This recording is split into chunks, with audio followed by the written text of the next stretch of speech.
welcome to Fox Valley Today. I'm your host, Anne Vickery.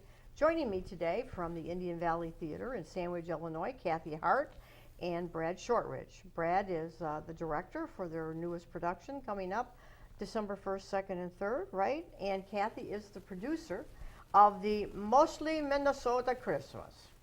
Would that be right, Matt? Yeah, I'm calling you Matt because we just did that. Well, I just got to tell our audience we just got done talking about Matt Lauer, and I jokingly said probably Matt's going to be wanting this job now. He's looking. So anyway, well, so much for yeah, that. it's a mostly Minnesota Christmas. I thought about doing this whole interview in the Minnesota accent well, you because could. We'll let you. but it annoys most people, including my son and my other family members. So I try not to do it too often. Have you been practicing like just talking that way as you just kind of? Well, since I'm not in this one, not so right. much. But there was one last fall, "Don't Hug Me," that IVT put on, and I was in that one, and it was set in almost the same location, Minnesota. Oh, okay. So we do other things at IVT other than Minnesota shows, yeah. but. Well, that kind of goes along with that Scandinavian, everybody keeps their distance, no one gets Right. too close. Right. I get it, except to the kids, And Kathie, how long have you been with Indian Valley Theater? Since 1983. Wow. You came right out of, were you still in high school? No. I auditioned for the first children's show when they put the Indian Valley Children's Theater together. That's what it was called before. And I was in the very first show, and I've been going ever since. So. Yeah, right. So you were really little. How old were you? I wasn't little. I was married and had 3 kids Oh, already. you know what? Let me take that as a compliment. I thought, you're young looking. Well, I'm a lousy judge of age. Maybe that's it. I was 33. Yeah. Wow. Well, Yeah. we don't have to go that far. That's not anybody, worry. Somebody's doing math now. No. Brad, it just amazes me that you come down from Genoa to be involved in this. You are actually an assistant superintendent of schools up in Genoa, right? Right, and I had not been part of theater for more than 20 years, but I had the opportunity to get back into it because my son is very involved. He's in this show. He's 15 and he loves it, and so I thought it was something that we could do together and connect. And I just love the people at IVT. And we were in the show a year ago, A Christmas Chaos, together. And the people with IVT just kind of opened their arms and made us feel part of the family. And so that 50-minute drive isn't too bad. It's through the country anyway. Yeah, so. Nice. Now that the corn is out, you can, well, I shouldn't say, but so I noticed that people are blowing stop signs again. But you have a degree in theater, right? Right. My undergraduate degree, one of my majors was speech and theater. But I kind of put it off to the side for a number of years as we had family, and I was teaching, and I decided to coach basketball, football, and whatever else I could coach. But I talked to somebody the other day one of our former athletic directors, and he said, "This is like the 4th show in a year you've been part of." And I said, "Yeah, it is. I'm not sure why I ever coached, because this is so much fun." So much more fun, right? Yeah. Kathie, tell us a little bit about the plot of this Mostly Minnesota Christmas. Well, it's set where a family has not gotten together for a long time for various reasons that were negative, and all of a sudden this one Christmas they all descend upon the Minnesota home. When one's from Florida, and Dad comes with, he comes and visits, and they've kind of been separated for family difficulties. And what is it that brings them all back? Why do they all think they need to show up now? I believe that's what the father wanted. They wanted to get the boys back together and the family back together, and bygones be bygones type of thing. And they all show up on Abby's doorstep. And she didn't know they were coming. Oh, a bigger surprise. And Abby is she's the wife. She's the wife she's the mother of the boys? She's the mother. They've got 2 kids, and then the other one's got 2 kids. Okay. But the father, the patriarch of the family, is the one who invited everyone together, and Yes. then so he got his son and his wife and his other son and his wife from Florida to come together. And he came up from Texas. And are they on the farm? They're not on a farm. They're just in an old house in Minnesota Uh-huh. by the water. Yeah. Yeah. That won't get any warmer than 56 degrees, Yeah. apparently. No warmer than 56 degrees. So they wear coats pretty much the whole show. Yeah, that sounds like our house before we redid it. Yeah, one year we all got bathrobes for Christmas from my mother-in-law, and we wore them. We wore them all day at my house on the Christmas because we had to. It was that cold. We could have done that. We could have done that play. So tell me a little bit about, as a director, do you do the casting then? Yes, I had a lot of input from the IVT people, including Kathie, but I made the final decisions on the casting, and some of those decisions were pretty difficult because there is some talent. We always need men, we always need male characters, but some of the female characters were difficult and they were very close. But I'm really happy with this cast because they've really come together and they're a lot of fun. The Yeah. kids were the hardest because we had kids we Yeah. had to turn away, and there are 4 kids in the show. Oh, okay. Right. Yeah. And how old are the kids that are playing these parts? 2 of them are 10. 2 of them are 11. 1 is 10, and 1 is 15. Okay. So, and you have that many kids come out to try out for? You had what? Beyond that, we probably had 8, 9, 8, 10. yeah, 8 or Really? 10. Mhm. No kidding. Yeah. So you do a casting call? How do you do that? Yeah, it's posted on the website. It goes out on the IVT website. It goes out in the email blast and it's- Paper, yeah. the newspaper. But when people are looking for auditions, they normally go to these websites. Websites to Yeah, see, yeah. and hey, it's a good way. And you guys practice how many times a week? Well, I tried to get what I thought we needed to get done in an hour and a half, and we would go. I didn't want to go any more than 3 or 4 days a week. Now this week is Tech Week, and this week we're all in. But Right. 3 or 4 days a week, we'd go about an hour and a half. Okay.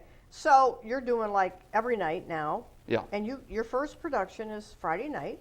Right. So tell me about the times and what you're doing here. Go ahead. Okay. Friday night is 7:30 start, and the doors will be open an hour before. Saturday is a 7:30. The play will start, and the doors open an hour before. And Sunday the show starts at 2. Okay. And tickets are $12 now through the website, or you can call the Opera House, or there's an 888 number. I can give you that later. Okay. Or the box office is at IndianValleyTheater.com. And then it's $15 if you come that night. Not that night, yeah. Yes. We'll also be singing, right, before on Saturday.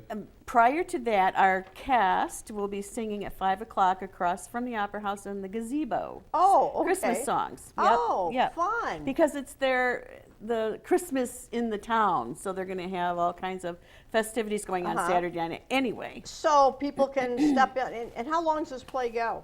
It's about an hour and a half? Yeah. No, it's probably closer to 2 hours. Oh, is it? Yeah. And how long of an intermission do you have on this? 15 minutes. Yeah, well, that's good. And it gives everybody a chance to breathe. And they're going to need to, because at the end of Act 1, there's a lot of activity. Is that right? Yeah. No kidding. So how do you come about selecting which plays you want to do over there? I know you just got done with the Unthinkable Molly Brown. What do you do, 4 productions a year? Excuse me. This year will be, I think it'll be 6. No kidding. yeah. Yeah, with we the had Peter with Pan. starting from January. Yeah, I think we did 6 this year, plus the fair. Yeah, Oh, yeah, the yeah, melodramas. when you do your melodramas. How did that go this year? Good. It went very well. Yeah. I know I think Sharon, she was telling me when she was on before the fair came, that this is getting to be a very expensive thing to do over there because Yes. the cost, they keep charging more for the tent, the location, and everything. Well, they've been very generous to us over the years, and it's not cost effective to them, to the fair committee. So they would always give us a break in our tent and stuff, which they can't always do that anymore because their costs have gone up for renting too. yeah, everybody thinks the sandwich fair is a big moneymaker, but when they get all done, they don't. There's the expenses there are just There are lots of incredible. expenses, yeah. And how was the attendance at your melodramas? We would rake in about 40, 50 people a night. One night we had to cancel because somebody got sick. Oh, They were out of, they couldn't get back into town, so there was one performance they had to cancel, but out of they do 3 or 4 a night. on the weekend. Uh-huh. And, yeah. So they just did two. They just did them back to back. Yeah, they did them same back to show. back. The same show did back to back because the other show Couldn't go. couldn't go. Okay, tell us about some of the characters in the mostly Minnesota That's Brad. All right. Well, we've got Vic, and that's played by Matt Johnson. He's the patriarch of the family, and his wife is Ruth, and that's played by Linda Whaley from Newark. And the two of them really want to make sure that this family gets back together. So you've got, and it's the Hanson family. So you have Bill and Abby, and Abby is very conflicted because she used to be married to Ed, which is Bill's brother.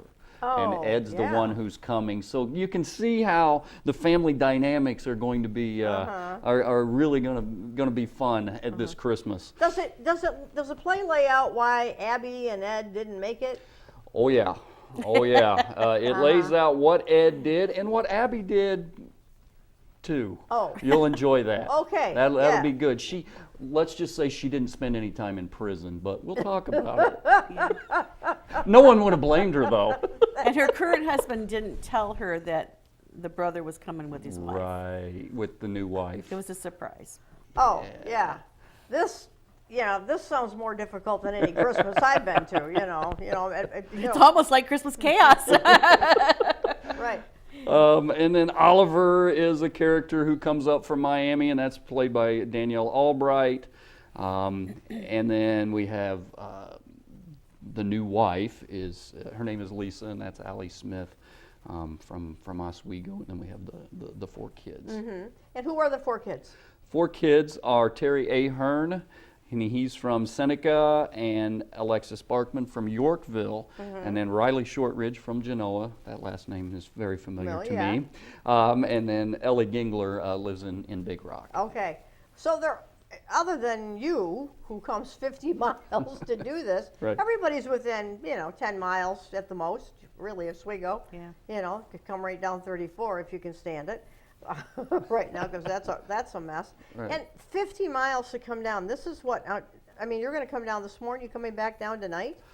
Yes, I need to go back and do some work in the office, Right. and then then I'll pick Riley up and I'll change out of the suit, and we'll come back for rehearsal. We have dress rehearsals, full dress rehearsal with costumes and props and everything tonight and tomorrow. So we'll be back. And that's several hours now when you're talking, right? Well, we do have some tech things we've got to work out, so we've got to get some sound effects and some lights. So that may take, I'd like to be out in 2.5 hours tonight, but we'll see how it goes. Now we're talking about people who are strictly in the cast, but you also have to have people who are working on the technical part of this. Right.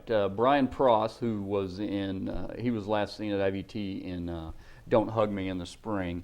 He's doing our sound and lights, and his family is involved in that. And then the producer, Kathie Hart, and Christine Johnson is the stage manager. Right. So we have a lot of people who have to do a lot of different roles.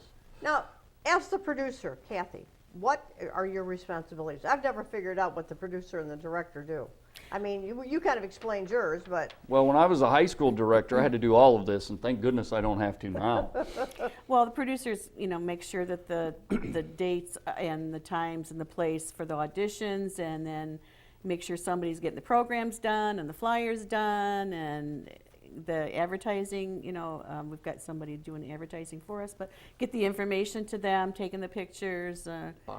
Box office, make sure there's props being gotten and sound people and tech people being... Costumes, you take care of making I sure... didn't have to do costumes for this one. I had to do them for Molly, but I didn't have to do them for this one because of street clothes. Yeah, this one would be pretty regular. Flannel shirts, Right. blue jeans. Right. And at least 2 coats. Yeah, For scarves everybody. and gloves. For everybody. Scarves and, I think we'll have to turn the temperature down in the theater so they can feel it. Yeah, Right, that's a good idea. I yeah, like that. right. It keeps everybody awake, too. That always helps, too. Oh, I think they'll stay awake Yeah. for this one. Is there any music involved in this one? No. No, this is music. all just kind of chaotic, Christmassy thing. And so it just take place in one room in the kitchen, in the living room, or? It takes place in the living room. We have, certainly, they go upstairs to the bedrooms, but that's just an exit. They go into the kitchen, they go downstairs to the basement, they come in from outside, they go into We have a couple bathroom scenes, but those are just exits, so it's all just one scene in the living room with And with the Christmas tree and a couch and some recliners. You got to have that. All of that. We do have a fireplace too. It's not helping a whole lot, but we have one. It sounds like a lot of fun. You know, there's a lot that goes into something like this. I mean, you know, when you talk about, I didn't really realize it as a producer that you had all those responsibilities, tickets and box office and publicity and that whole thing. But your group is small. So one person taking over, at least one person knows what's going on. Yes, I tried to coordinate everybody. He did the programs, got the programs together, and one of the other cast members made sure that the flyers got done and contacted the people that are printing those, and then he sent out news to Sharon to print, and I contacted Sharon for things. Got box office people, and we have to get ushers and security people and for the Opera House. And is that all people who work for, or work with your IVT or friends of IVT? Okay, so some people might say, okay, I'm not ever going to be in the show, but I'll come and I'll usher for the night, and you know, make sure that. And when you say security, I mean that's just somebody has to sit down at the front door of the Opera House and make sure the building is secure at all times. Right. Yeah. Unfortunately, it's the way of the world right now. Yeah. It's a very, you know, it's tragic, but it's also fascinating to think that we've come to that. I mean, when you think about that, so. Well, we've always had security though. Since with the Opera House open, we've always had well, security. I guess it's just a good idea. Yeah. Okay, we're gonna take a little bit of break. We'll be right back with the Indian Valley Theater producer and director, Kathie and Brad. We'll be right back. Stick with us.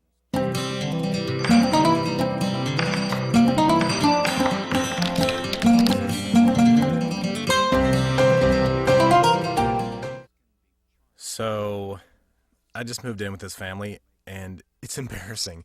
The little one, he likes to go outside and crawl around in the giant litter box. I don't know what he's doing. I mean, I was born and I knew how to use the litter box. Look at that. That's disgusting. Oh, poop already. You're making me nervous. Oh, okay, I can't look at this anymore. I really hope he grows out of this, for his sake.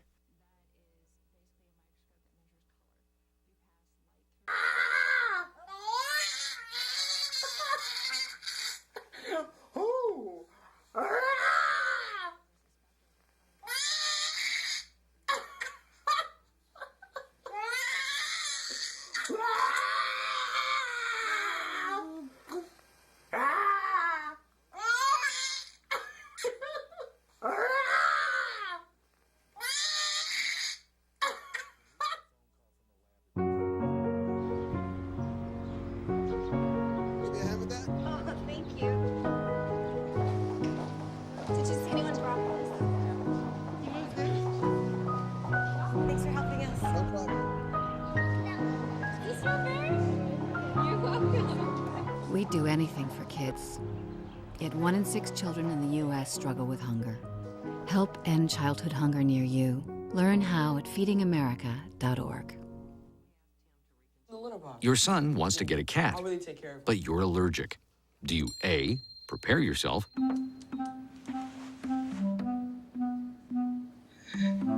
B, make the best of it, C squared equals 25.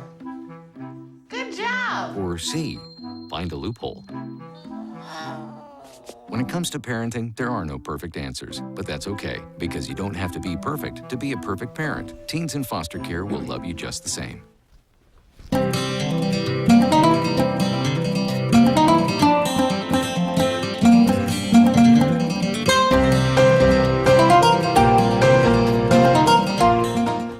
Welcome back to Fox Valley Today. I'm here with Brad Shortridge and Kathie Hart from Indian Valley Theater.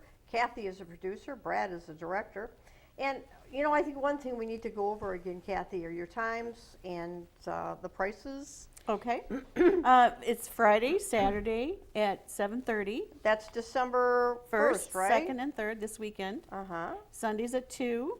Okay. Tickets are $12 right now if you go through our box office website, which is box office at indianvalleytheater.com. And you can buy tickets an hour before each show.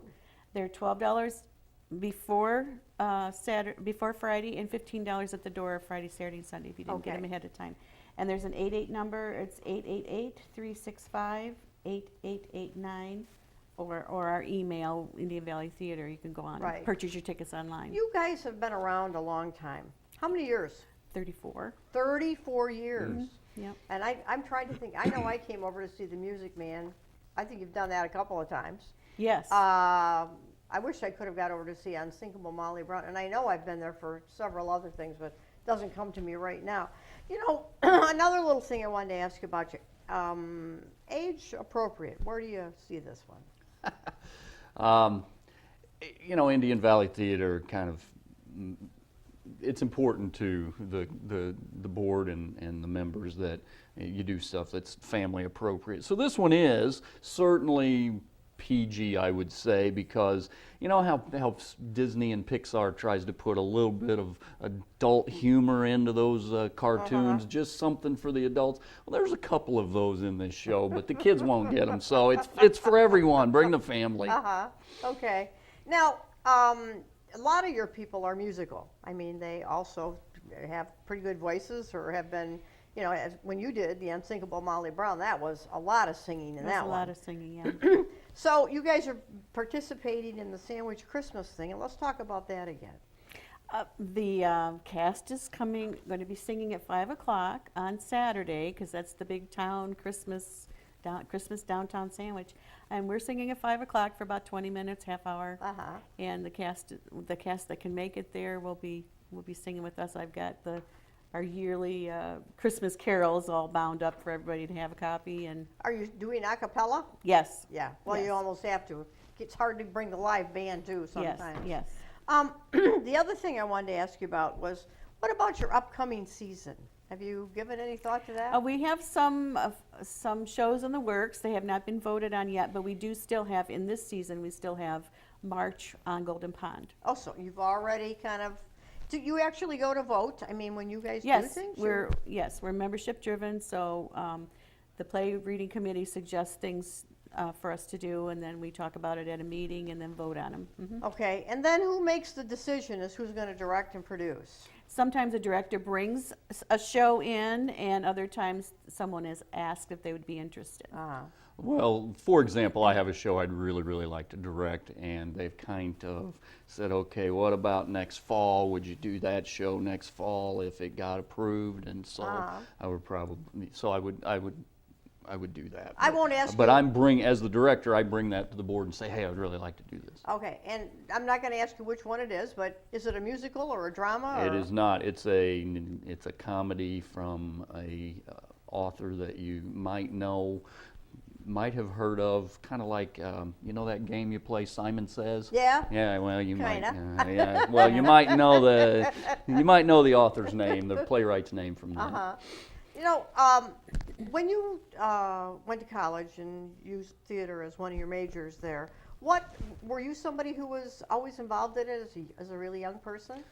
Yeah, you know, when I was in high school, I badly wanted to do it, and the very first musical was South Pacific, and boy, you really need a whole lot of guys, and so the director really wanted me as part of that show as a sophomore, because I also played football, and he wanted me to recruit the football players. They were football players. I was just a guy on the football team, and so he got me involved, and since then I took that 25-year hiatus, but I'm so glad to be back in it. Where did you grow up, Brad? I grew up in Newcastle, Indiana. Oh, okay. East Central Indiana. It's a basketball town. Oh, yeah. My high school gym seats 10,000 people, and That's we right. used to fill it up. That's kind of around Larry Bird area down there around Terre Haute, isn't it? Well, Larry Bird is from southern Indiana. I'm in my high school, names that people might know are Kent Benson and Steve Alford. Steve Alford's now the head coach at UCLA, and he went to school there. Oh, is that right? Yeah, so it's in East Central Indiana, straight across, about 50 miles from Indianapolis. Okay, yeah. I spent a lot of time in Indiana calling on customers over there. Well, that's, you know, it's kind of nice to know kind of people's background. And Kathie, what about you? Did you always, I mean, you... I remember singing in church when I was 3 in front of everybody, and when I was a younger girl, like when when you could go to the bus and go downtown in Aurora, because I lived in Aurora. I was in Hansel and Gretel as one of the captured children when I was probably 12. Did it give you nightmares? No, no, but I remember doing that, and I was at camp. I went to Y Camp, and I was Princess Lovely at Y Camp, and so I've always been interested. And I always watched TV. I always wanted to sing on TV, you know, on one of those TV shows, you know, Right. Johnny Carson. Or, Right. That never, you know, that never came out. He was gone before I got old enough to do that. Were you in the Unsinkable Molly Brown? Did you play? Did you have a part in it? No, I just directed You it. just directed it, okay. Because, I mean, you know. I was in Music Man, though, the first time we did it. And what part did you play? The lead woman. Did you really? Yeah. All right. Wow. Yeah. Yeah, good night, my someone, Yeah. huh? And I've been Peter Pan, and I was Dorothy when I was 36 and 39. No. Much thinner, but yeah. So those are credits to me. You know, I just Well, that's good for you. Yeah. Well, I think it's exciting. And how do you, are you always looking for people to come out and Oh, yes. and expand your little group that you have? Yes, yes. Like you say, you have like 12 active members. You Yeah. have a lot of people who kind of bring up the lead or bring up the rear and usher and do some of those other things. we acquired a couple new ones last year. When we did Wizard of Oz, and that was Linda and Darren Whaley, and they're two lovely people that have been constantly working with Weren't us. they involved with Oswego High School? I'm not sure. They're from Newark also. Oh, are they? Okay, well, Yeah. maybe not then. Yeah, I'm not sure Yeah. where they had done You before. know, I think in all of us, there's a little bit of actor or actresses, you know, a little drama, you know, or, you know, we all have our little way of kind of, you know, maybe imitating somebody or, Yeah, you know, yeah. kind of making things a little more interesting just by the way we do things. Well, in terms of growing the number of people, about a year ago, well, last October, when I was considering my son and I auditioning for A Christmas Chaos, my aunt said, hey, just so you know, these groups can be real cliquey, so if you don't get a part, it's probably not your fault. Well, we both got a part, and what I've discovered is IVT is not like that at all. Not bad at all. Not yeah. bad at all. That's great. Well, like you said, Matt and Christine, they've been with it for how many years? Oh gosh, well, I couldn't tell you exactly. Maybe 20. Some, I'm not sure. Yeah, and I think a few of your people, they are involved in more than just one theater group, Oh aren't they? yes, Morris. Yeah. Stagecoach up in DeKalb. I've done some work over at Fox Country. Some of the other ones have done Fox Country also, and the show that, for instance, the show that was asked to do for the Christmas show next year, which is going to be a musical, will be done differently, but it'll be an interesting show too. Yeah. Well, that's what we like to hear about. Yeah. Well, I hope that many of our local people and some of the other people who might be listening, who might be a little bit farther out, come on down to Sandwich Friday night at 7:30, Saturday night at 7:30, and Sunday at 3. At Or 2. At 2, okay. Mhm. Tickets $12 if you buy them online or go to the box office, or $15 when you get there, which is not that much of a deal. It's like a movie. Sandwich is a fun place. It's a beautiful town, and come early and spend a little time with Sandwich with their Christmas. Yep. So thank you very much for coming today. Thank Wish you, good Ann. luck. Hope I can get over there Friday or Saturday at least. So thank you very much for joining Fox Valley today, and we'll see you next time.